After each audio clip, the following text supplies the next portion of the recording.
Hi, I'm Claude and welcome to my channel. Today we're going to talk about bow hunting and a site from Garmin called Xero. And to help me out, I got a visit from Claus from Garmin. Welcome, nice to meet you. Nice to meet you. He's an avid bow hunter. I haven't done any bow hunting, but I've been hunting with the rifle and the shotgun. So Claus will tell me everything about the bow hunting and the new site they have. So how is it about bow hunting? How do I become a bow hunter?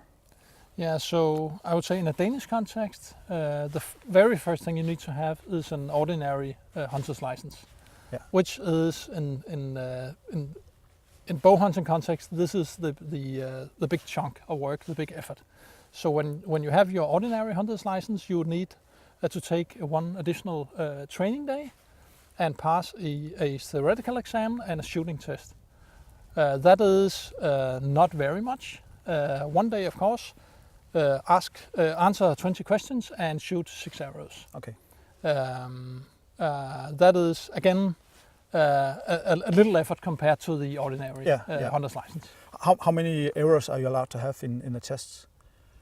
So for the shooting test, when you have to pass that, you're shooting 6 arrows on distances between, I believe, 5 and 20 something meters. Okay. And you're allowed to miss one. Okay. And the target is at the size of, a plate. Yeah. So it's not horribly difficult from a bow shooting perspective. Okay. And so the difference between rifle hunting and bow hunting, I've seen bow hunters going out, and I know they have to be really close to the animal compared to the rifle. Yeah. Is there anything else that's more different or more difficult or easier? Yeah, so I will say we have to distinguish between traditional bows, like the long bow and the recurve bow, and then I would say the modern bow, which is a compound bow. Yeah. The traditional bows, I would say those are really difficult to shoot. It takes a lot of practice to be just reasonably shooting with those guys. Yeah. A modern compound bow with sights and everything and stabilizers is, I would say, as easy to shoot as a rifle. Okay. I mean, you're basically aiming at the target, you've got a release and all of that. So the difficult part about bow hunting is not shooting the bow, as long as we're talking about compound bows. The difficult part is exactly what you're getting at here. It's getting close to the game. Yeah. That's what's difficult. Okay. Cool. So can you show me how to operate a compound bow? Yeah, so on the compound bow here, see if we can get in front of the camera. You have a hand section where you place if you're a right-hand shooter, you place your left hand here. Then you put a release on your right hand, which gives you a trigger like you would have on a rifle. You attach that to the D-loop, which is basically the string. Well, first you will of course have to take an arrow here. You put an arrow on the arrow rest like this. And then, as I said before, you put the release on. Yeah. You draw the bow, and that's part of the training. It is to have a consistent, hold the bow in a consistent way. So you have your right hand on your cheek. You look through the peep sight, and you look through the sight here. Yeah. And that's basically just like on a rifle. Yeah. Then you just hold the pin in the sight on the target and let go the shot. Now I've been shooting a couple of times with a compound bow, and I know there are some of these pins in there. Yeah, they're fixed on a fixed distance, right? Yeah, exactly. So one of the other main differences between shooting rifle and bow is that for most distances, when you're shooting with a rifle, you don't have to care very much about the distance to the game. Because I mean the bullet is not going to drop very much for normal hunting distances. That's not true for a bow. The arrow is very slow compared to a bullet, which means that you have to consider sort of the drop of the arrow. Yeah. So which brings us to the traditional way of hunting the bow. First, you need to measure the distance to what you're shooting at. So that's typically in the range between, I would say 5 to maybe 30 meters. And then in the most popular sites, you have several pins, as you said, and each pin represents a distance. So you would maybe have, 10, 20, 30, and so on. Okay. So you measure the distance, and then you have to interpolate in between the pins. So say you have a 10 meter and a 20 meter, and you measure 15 meter, then you're basically holding the target in between the two pins. Okay. So that's the ordinary way of doing things. So that'll make it a little bit more difficult to hit the target correctly if it's in between two pins. Yeah, you get used to it, but that's kind of the process. Okay. Measure the distance, figure out which pin or which pins to use. That's the way you normally do it. And there's a large drop the further you go out. Yes. The drop is really big. Yeah. So one thing, there are actually several factors that can be a little bit surprising. First of all, like just the drop of the arrow.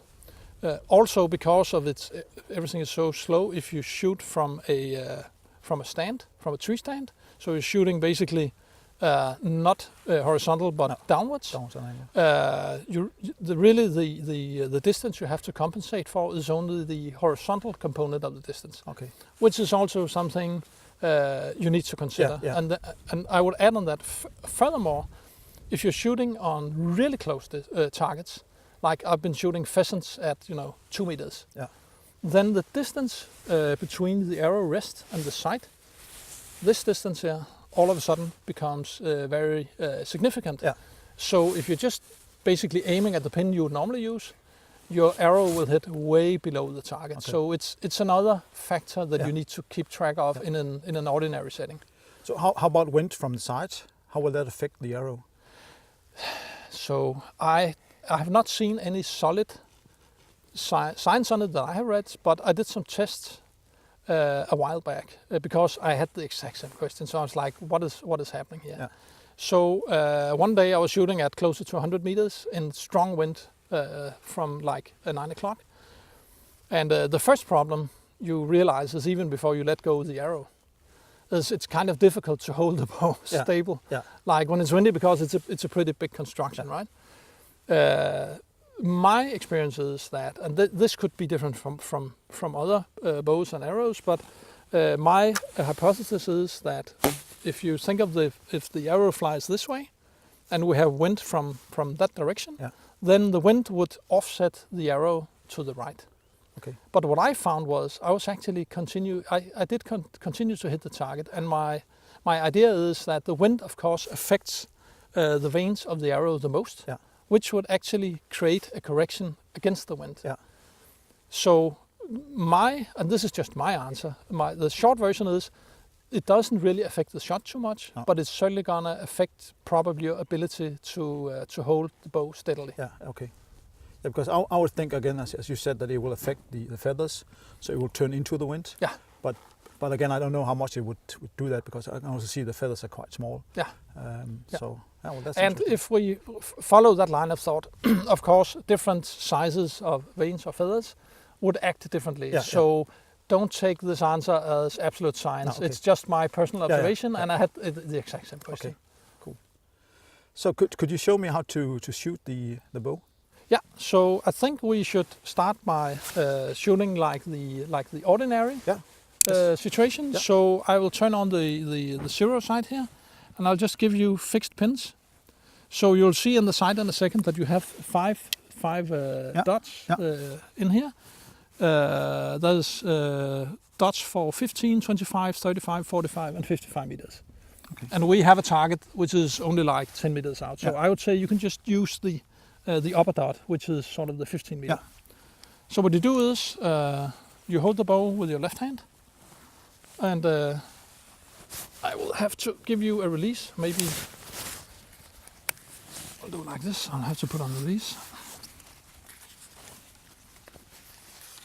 This is one of the differences between a traditional bow and a compound bow. On traditional bows, you can shoot them basically without a release. Yeah. That is just not possible on a compound bow. Okay.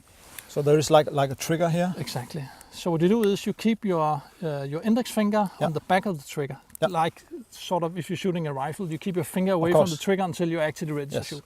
So if you keep that on the back, I'll put an arrow here on the string and on the rest. And then what you do is you put this in the D-loop. And then you basically pull the bow, and you'll feel that at a full draw, it's going to be much lighter. It's called let off. Yeah. And then you aim at the target and just take the shot. Okay. Oh. Yeah, now it's really easy to hold it.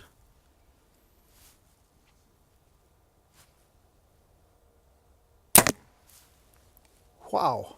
Perfect. That was right in the bullseye. Yeah. That's really easy to do that. Yep. Especially with the dot inside. Yeah. Wow.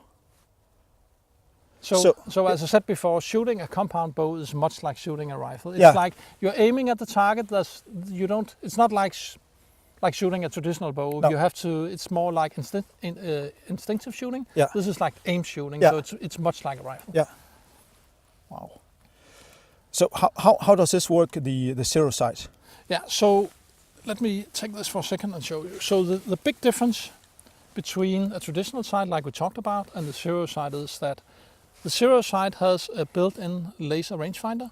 Yeah. So as we discussed before, the traditional way is that you have to, like in complete traditional setup, you take your laser rangefinder, measure the distance, put your laser rangefinder back. Maybe that's 20 meters, for example. Then you have to figure out which pin it is, and then you shoot with whatever you decide between the pins. And you still hope the deer is out there. Yeah, so exactly. It's a really good point. I'll get back to that in a second, because there's a lot of process in that. Yeah. There's a movement, and it takes time. Yes. With this sight, you don't have to. You can basically keep your eyes on the animal at all times. Yeah. You can draw the bow, and then there's a little trigger here on the handle. Yeah. What you do is you press the trigger and hold it. That will activate the laser rangefinder, and you will see a red dot in the sight. Only one red dot. Okay. You hold the red dot on the target, and you will see the distance in the display. But then basically, when the red dot is on the target, you release this little button, and you will get a green dot. And the green dot, there's only one, and that's exactly where the arrow will be at that particular distance. Okay. So no more fixed pins. No. Basically, press, hold the red dot on the target, release, shoot with the green one. And so how if you're up in a shooting stand? Yeah. In the altitude? Exactly. It's a really good question. It compensates, and of course I had to try it out, because I was kind of, does that really work? Yeah. It actually does. Okay. So it will compensate for, of course, the drop of the arrow. Yeah. It will compensate for shooting upwards or downwards. You can actually see the angle of the bow in the display. Not that you have to know it, but kind of gives you an indication. That's also, I have a laser rangefinder. You can also see the angle. Yeah, and that's exactly it. Cool. And also, which is kind of cool, if you're shooting super close range, like a pheasant walking by you, and you're dressed out as a plant. Yeah. It will also compensate for super close range shots. Okay. So now what's the range on it? Yeah, so, well, this is kind of funny, because the laser rangefinder can range, I can't remember, up to several hundred meters. But it's really not an issue. No. Because the real limitation here is, if you kind of look at the sight, you can imagine that the longer the shot, the lower the pin will need to be. Yeah. So the real limitation is the size of this house. Yeah. Because the dot can only go to the bottom. Okay. And for this bow, it's I believe, about 70 meters. Okay. So the laser rangefinder can range an animal further out with no problems, but it cannot give me a solution for the shot. But would 70 meters be a realistic shooting distance to an animal? No. No. No, I'll say, I'm Danish. Yeah. I would never do that. No. It's just, I mean, the bow can still kill at a distance. It's just, there's too much flight time. There's a risk, since the arrow is subsonic. There's a risk of the animal reacting to the shot before the arrows get there. Yeah. In Denmark, we say no more than 25 meters, or what you're comfortable at most. I will say, though, that, which is always what I teach in the classes, you should train longer distances. Of course. Because if you make a shot and it did not kill the animal, but you did hit it, you continue to kill as long as you can. So even if it's out at 50 meters, and you wounded it, you will continue to shoot all the best you can do. That's the same with the rifle. Exactly. Yeah. So train at longer distances, not for the first shot, but maybe as a follow-up. Okay. Yeah. So no matter what, if we keep ourselves into these safe distances at, let's say, 25 meters, there's no problems at all with the zero sight. No. Okay. Absolutely. You can shoot from like 2 meters to It basically down to the bottom of the sight. And a little note on that, depending on the bow. I mean, bows are different in terms of how many pounds you have to draw, and arrow weights and many other things, and efficiency of the cams, and there's a lot of stuff that goes into that. So you basically, the faster the bow, the longer the shot you can actually take with the Xero. You can imagine like a very slow bow, it's gonna drop up, basically drop out of the sight at a shorter distance. So that's the real limitation of how far you can shoot. So how does it know the flight of the arrow? Is there some way you set it up first, or you can just go out and shoot with it? Oh yeah. So what you do is there's a setup process you need to do, and the idea is not to try to like gauge the weight of the arrows or anything like that. It's basically asking. You're going through a process where you are shooting the bow, and you're basically learning the sight, the particular ballistics of your bow and your arrow. Right. So there's a process where I can like explain it really brief. First, you shoot in mechanically at 15 meters. So there's a couple of rails here. So that would be like any other sight or any other weapon. You're basically moving the sight to where the shot is at 15 meters. Then you adjust the laser rangefinder so it sort of points in the direction you expect it to do. And then you move back 25 meters, 35 meters, 45 meters, as long as you want to. And by doing that, it stores the particular ballistics of your bow and arrow. And by having that, you can afterwards define fixed pins like I just showed you at any distances you want. So that's sort of the overall idea. And can it store more than one arrow? Yeah. So there are two versions of the sight. There's the A1, which cannot. It can store one arrow profile. And then there's the A1i, which is this one. You can't really, I mean, they look exactly the same. It's basically electronics, that's the difference. The A1i can store up to 10 different profiles. And that has become really handy since we now just, as of this year, were allowed to hunt like bigger game in Denmark with the caveat that we have to shoot more heavy arrows. All of a sudden it became really relevant to have like different arrow weights. Of course, because you don't know what you'll meet out there. No, so I mean, if I go hunting and I know for sure I'm not gonna meet like a red deer, I would typically show like these ones my lightest arrows. If there's a chance of a bigger game, I would of course put on my heavy arrows, and I'll just have to select the relevant arrow weight in the sight or arrow profile. Is that the only difference between the two sights? There's a couple of other differences. So I would say that is probably to me the most important one. You have the ability in the more expensive one to choose the colors of the dots between red and green. So in the cheap side, all dots are red. So what I said before actually relies on us having the eye model. What I prefer, it's just how I prefer it. When I measure the distance, I like that to be red. When I shoot, that's like my solution. It's green. And I can also, as you saw before, on the fixed pins, I can select the color of each of those. Then there's a couple of more features. One is what's called laser locate. So the idea is that when you shoot the arrow, you can get a waypoint on your Garmin device of where the game was standing at the time you shot. Like on the Phoenix. Like on the Phoenix? Yes. So the way it works is that this guy, of course, knows the distance because that's what we used to shoot. It also has a compass. So it knows like bearing and distance to the target. This guy communicates with the Phoenix watch, which has a GPS. So the watch knows your position. Combined with heading and distance, you can calculate where the target was at the time. And the sight detects when you take the shot because there's an accelerometer. So it'll automatically, if you set it up to do so, use what's called laser locate. So as soon as you take the shot, it'll drop a waypoint on your watch, showing you where the animal was when you took the shot. And the last one is a bit in the nerdy department. The eye model can also measure vibration in the bow after you take the shot. So you can read out a number of milliseconds along with other metrics, but you can basically use the sight to trim your bow. If it's a little bit out of sync, that'll kind of come through in the vibration after you take the shot. I know when I do a long range shooting with my rifle, if I can't my rifle, I will not hit the target.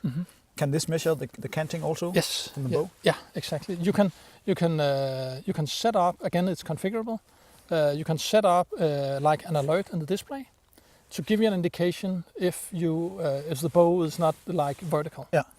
And you can set, I believe it's like 1, 3, and 5 degrees or so. So it'll basically give you an alert if you're not vertical. Yeah. And I will say from my own personal experience, as long as we're hunting on like flat ground, that's typically not an issue, because optically, when you look through the bows, you kind of, at least I tend to keep the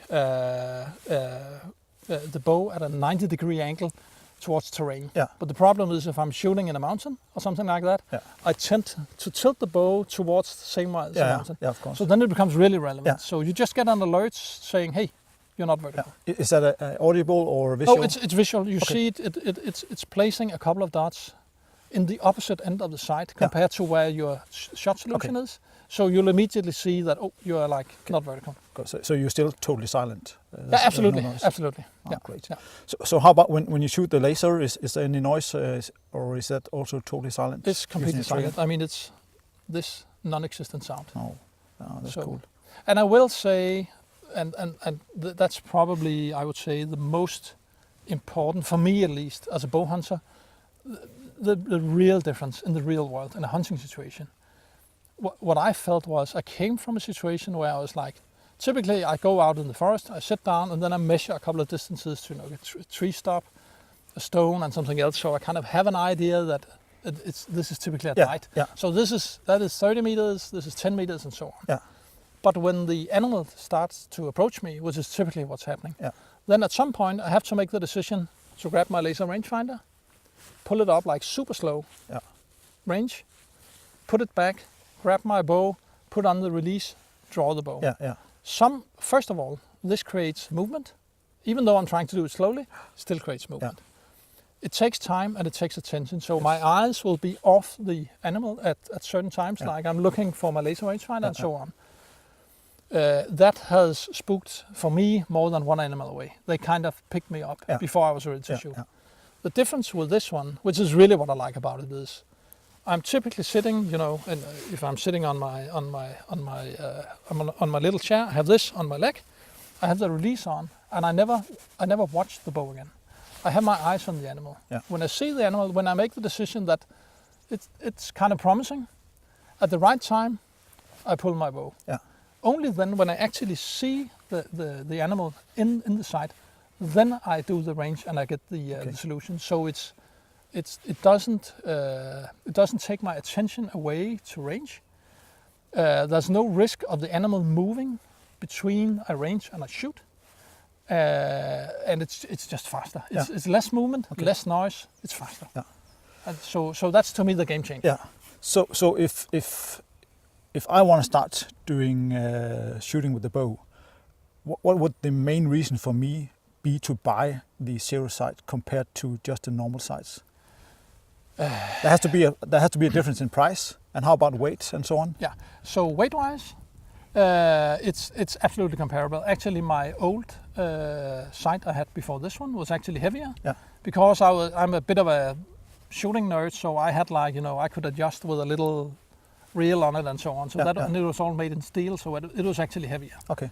This one is in the, I would say, relative expensive end, but I will say that you have to consider that it basically replaces both a laser rangefinder and a proper sight. So I'm not saying it is not more expensive than a traditional solution. It would typically be a bit more expensive. But you'll have to add to that, at least that would be my main argument, as I just said. Your chances on actual hunting is increased because you're getting so incredibly close to the animals. So anything you can take away in terms of movement or sound or have to spend time increases your chances of successful hunting. Okay. So you could say that the biggest con is the price compared, but of course you save money on, you don't need to buy the laser rangefinder. And the pro is, of course, that you can always have your eyes on the animal, and you don't waste any time of putting away or taking out your laser rangefinder. Any more pros? And of course, I know With the sticks or with the pins, because they're fixed. With this one, the dot will just move to the correct position. Yeah. So there is no thinking about, is it about 12.5 meters or anything? It's just like... So I would say that in general terms, it reduces a lot of risk or potential mistakes you could make, both in terms of like the physical stuff, like, spooking away the animal, making noise or making movement, but also in the situation, I mean, you're a hunter, so you know what I'm talking about. Yeah. You get pretty excited. Yeah, of course. So that's start shaking. Yeah, so you can get pretty excited. So, and you just make mistakes. Yeah. Especially when you're like excited, then maybe you took the wrong pin or something like that. Yeah. Those things cannot happen. No. So I would say in general terms, it takes away a lot of distractions and potential mistakes. It's just easier. You're unconcerned about keeping your eyes on the animal, and it's really hard to do it wrong. Yeah. You'll get an alert for a tilted bow. Yeah. You'll get only the correct pin. It's just easier, and I would say safer. It's a safer kill. Yeah. Yeah. The risk of wounding the animal is smaller. Okay. Yeah, and of course that's one of the things that we have to be aware of the whole time. Yes. Not to wound the animal, but to make a safe kill. Yes. At a good distance. Yeah. And of course it will also give you, like, if you think it's in the 25 meters, it will of course tell you that now it's 27 meters. Yeah. So you can decide, okay, I'll just have to wait a little bit more. So instead of doing it with the eyeball Mark 1. Yeah. I had on that note, I had a situation for practical hunting this last autumn, where we were allowed to shoot doe and red deer. So I was sitting. I've never been there before. So I was in a relatively high tree stand. Yeah. And I got there at night, and I saw this doe came by, and it was like it's a bigger animal than I'm used to shoot. I was not used to the terrain, and I was up high. So I was like, maybe that's good. Yeah. So I pulled the bow, measured the distance, and saw 36 meters.